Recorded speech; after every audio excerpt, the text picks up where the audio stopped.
York judge partially lifted a gag order on Donald Trump on Tuesday, following his conviction on criminal charges stemming from hush money paid to a porn star before the 2016 election.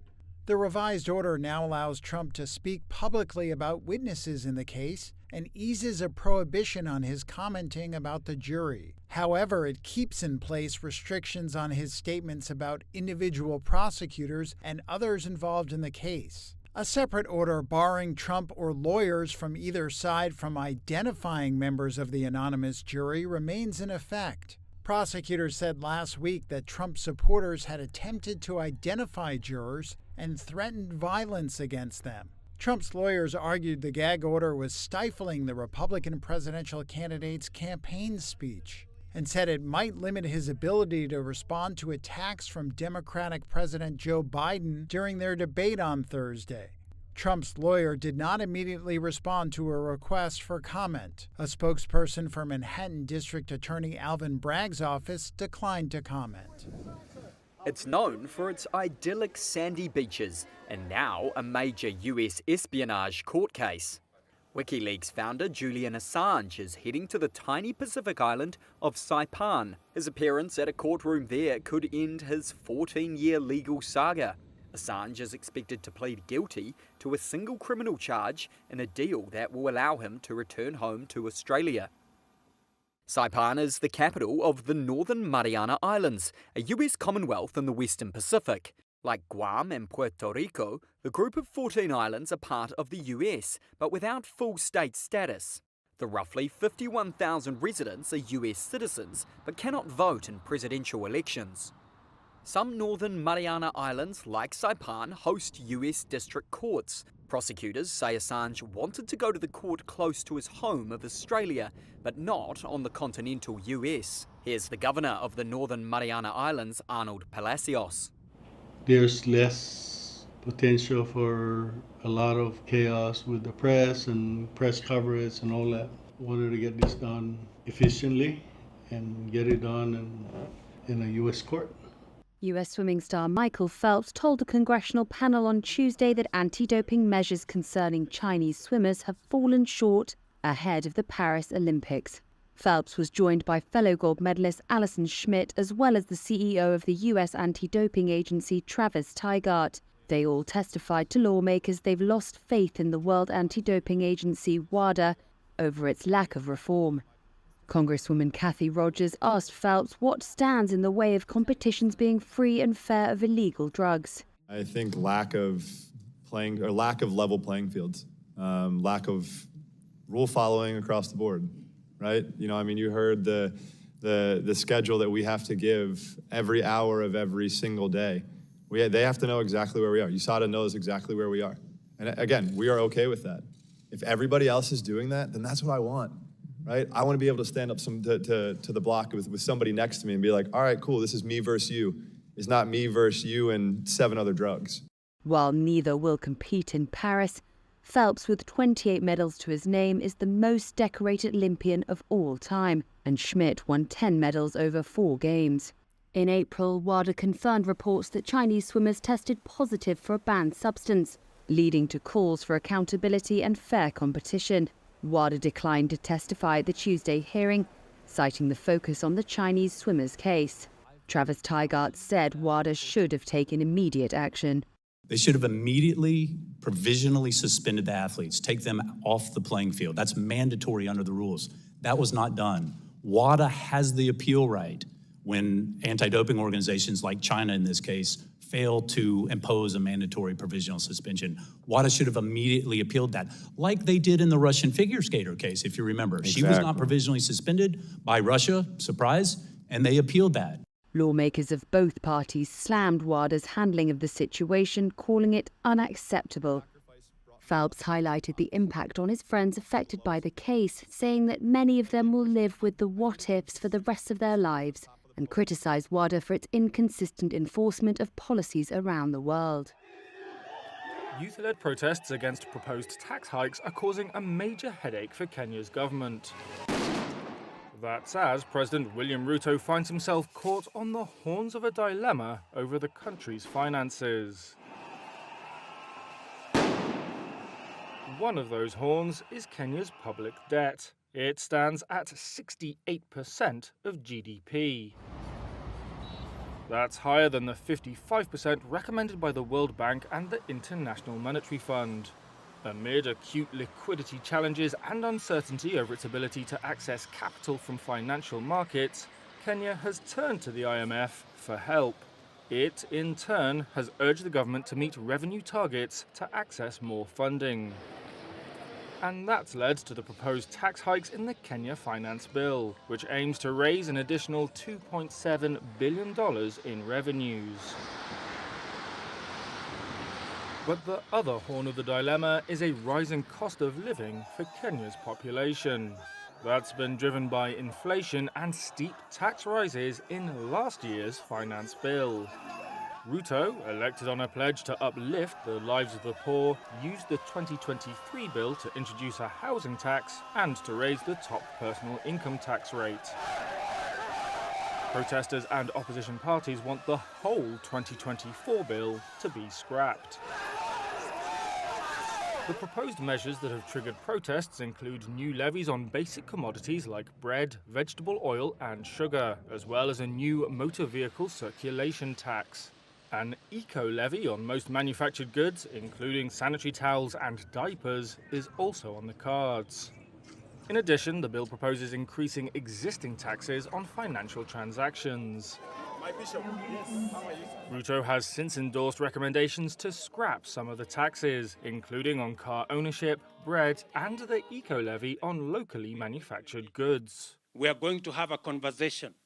But the Finance Ministry has said such concessions would blow a $1.56 billion hole in the 2024 to 25 budget and necessitate spending cuts. Once passed by Parliament, the bill will need to be signed into law by Ruto within 14 days. He has acknowledged protesters and promised to engage with them. It's unclear when this will happen. It's also unclear whether the protests will intensify if the bill is passed.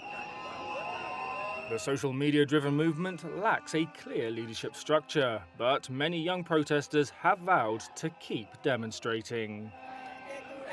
Peru will stop listing individuals who identify as transgender, among others, as suffering from mental disorders.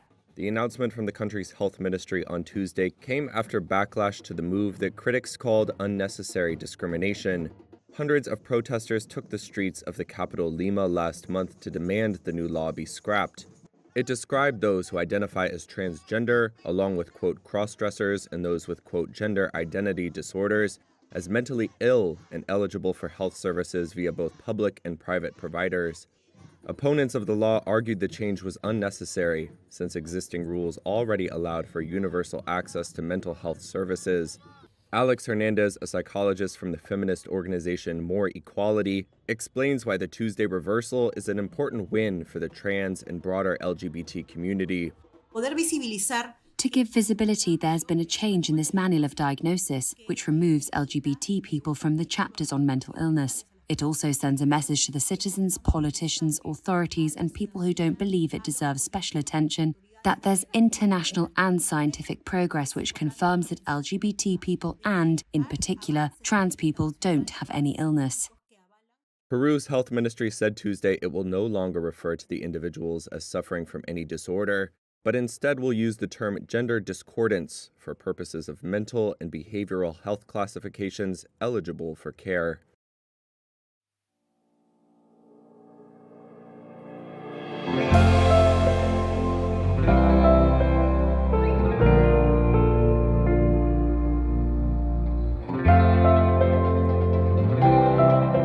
Rivian shares soared in late trade Tuesday after Volkswagen said it was investing up to $5 billion in the EV maker. The stock gained around 50% in extended hours following the news. It all comes as part of a new joint venture meant to share EV architecture and software, and it will give Rivian the funding it needs to develop new, more affordable models. It should also help its cash flow turn positive. In return, VW will get to use Rivian technology. That would not just be at its namesake unit, but across group brands like Audi, Porsche and Lamborghini. Analysts see that as a big win for the German giant, which has struggled with EV software. It's over budget and behind schedule on goals it set for developing the technology. Industry watchers say it's also a big plus for Rivian, giving investors more faith in its future.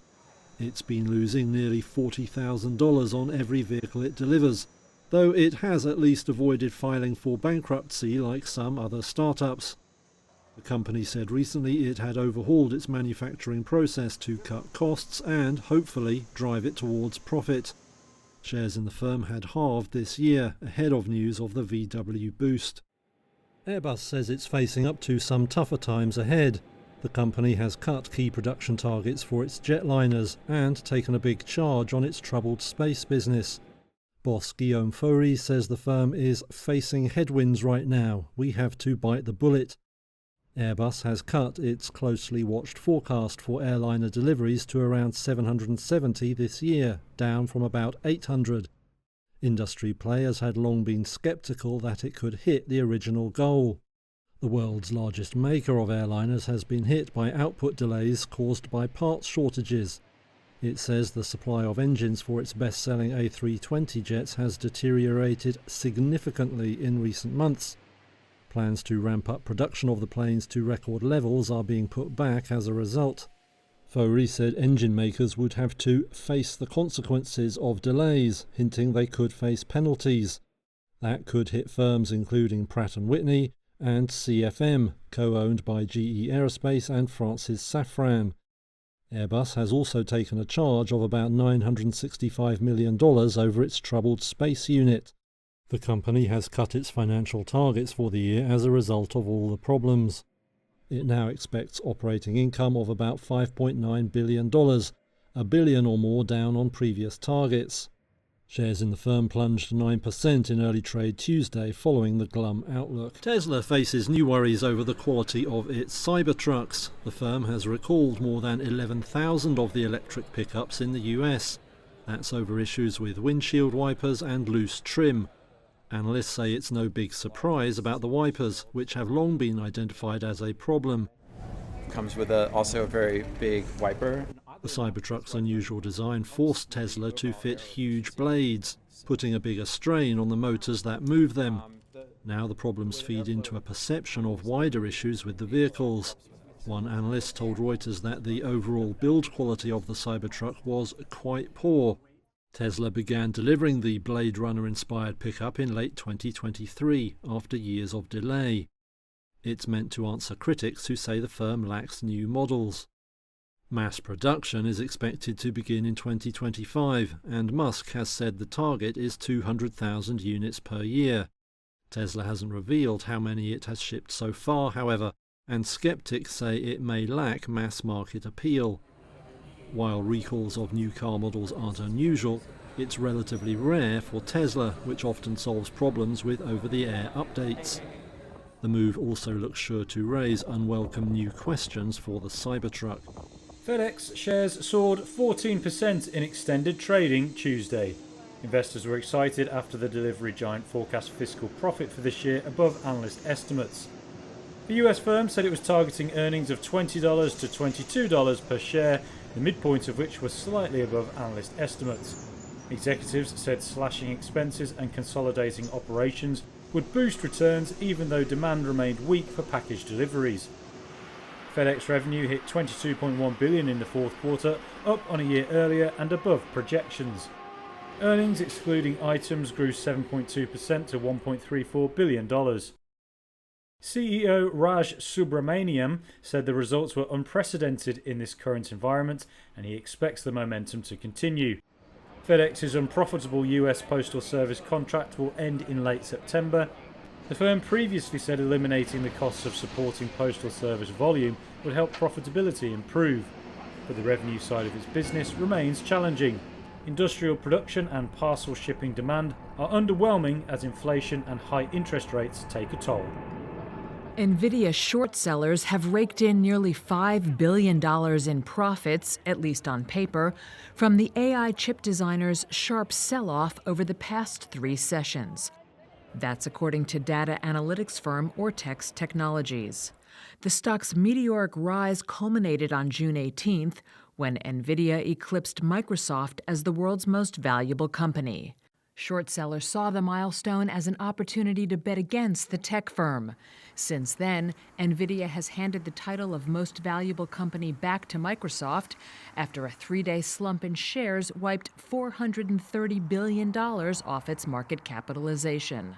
Some attributed NVIDIA's sharp pullback to investors rotating out of high-flying AI stocks and into other sectors as 2024 approaches the halfway mark. Despite the declines, optimism around NVIDIA's role in powering the artificial intelligence boom has driven the stock up 145% this year, the second-best performer on the S&P 500. NVIDIA's recent slide ended Tuesday morning with shares rising roughly 5%. Lufthansa will add an environmental charge of up to $77 to its fares. The airline group made the announcement Tuesday, joining at least one European rival in doing so. The industry is fighting to cover the cost of meeting new EU rules on reducing emissions. Airlines have warned regulations requiring them to use more expensive sustainable jet fuel could drive up costs. Ticket prices have already surged in recent years in the post-COVID travel boom. That's raised fears further increases could start putting travellers off from flying. The German airline group said fares will go up between €1 and €72 or $77, depending on the type of ticket. It will be on all flights departing from EU countries, Britain, Norway and Switzerland. Some of the increases are effective from this week and others from next year. Lufthansa shares were down just over 1% after the update. Aviation is held responsible for about 2% of the world's emissions, but considered one of the hardest sectors to decarbonise.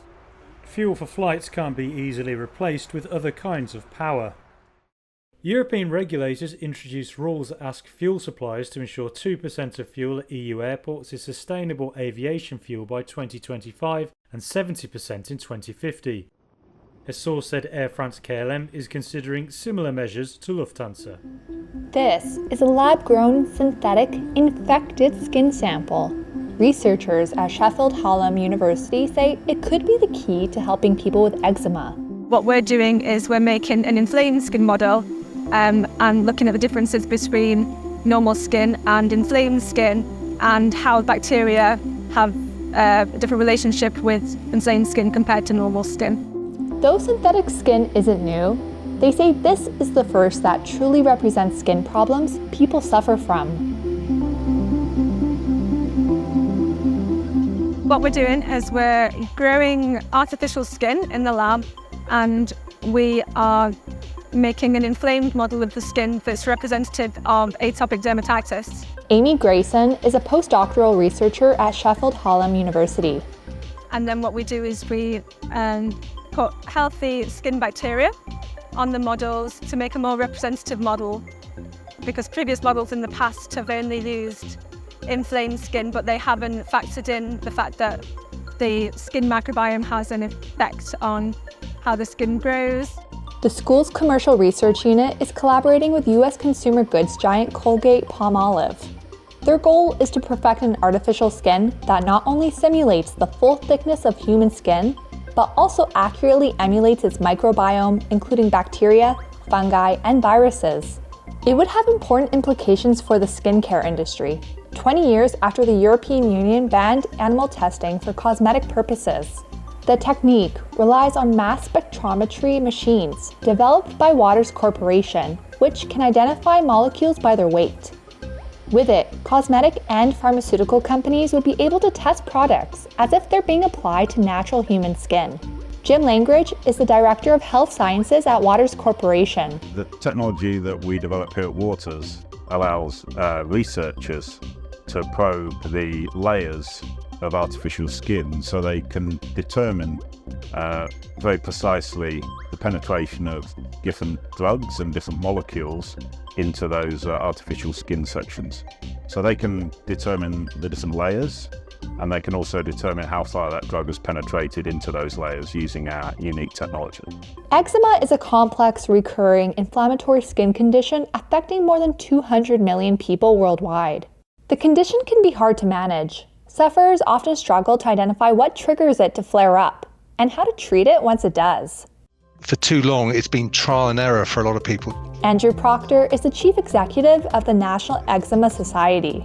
Where you've got something like this, a novel research approach, it means that there's an opportunity of understanding better what works and why it works. And so the opportunity to help people manage their eczema more effectively is just really exciting.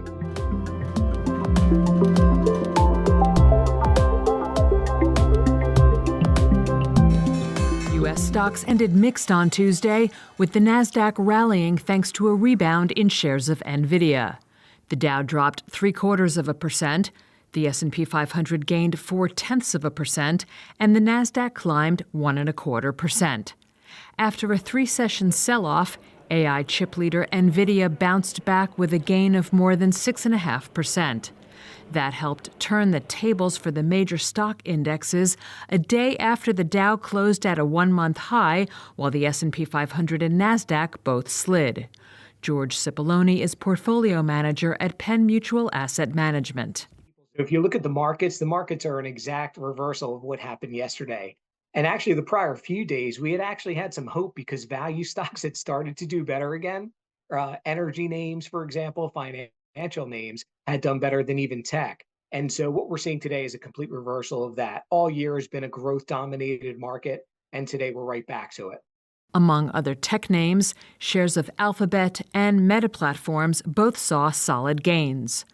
Other movers included cruise operator Carnival, which gained more than 8.5% after raising its annual profit forecast for the second time this year. Dragging down the Dow were shares of retail giants. Home Depot shed 3.5%, while Walmart stock dropped 2% after the company's CFO flagged the second quarter as the, quote, most challenging quarter at an investor conference in London.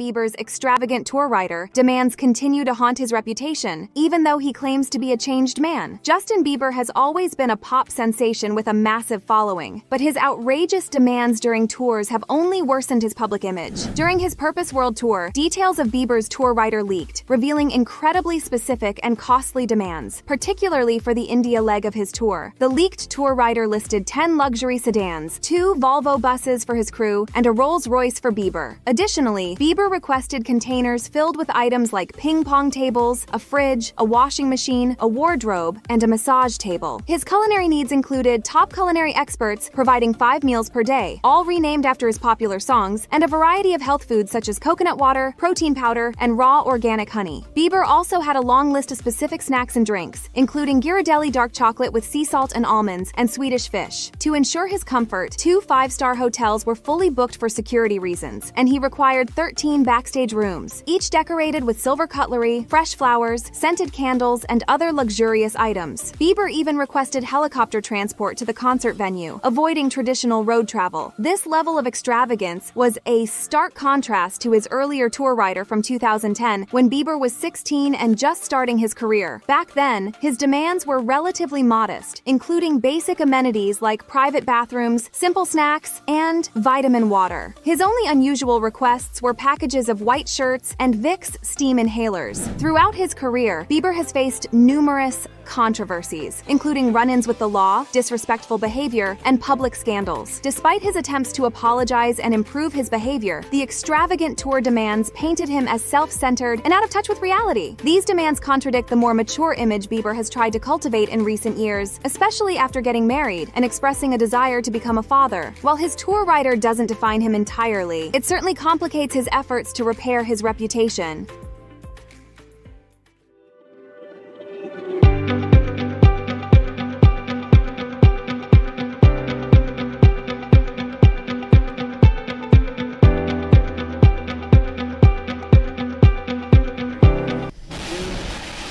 Ignition, engines full power, and liftoff. Go SpaceX, go Falcon Heavy, go NOAA, go NASA, and go you.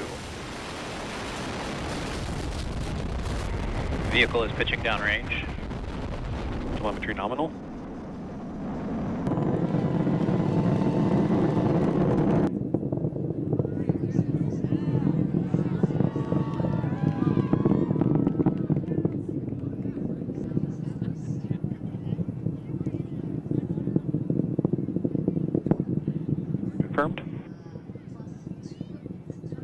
MVAC chill.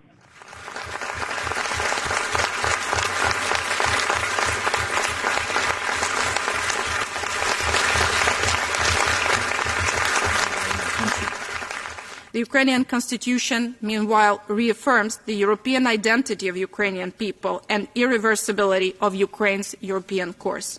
We firmly believe that the initiation of accession negotiations today mark a historic milestone of our relationship, but it's only a beginning of the longer way we will go through together. Thank you.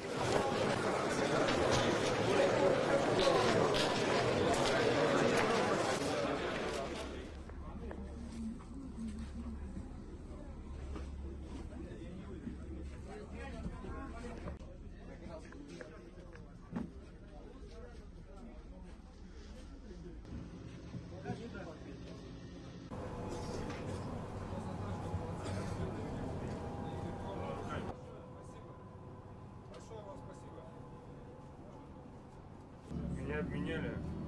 Все. Да, я в России. Передаю привет.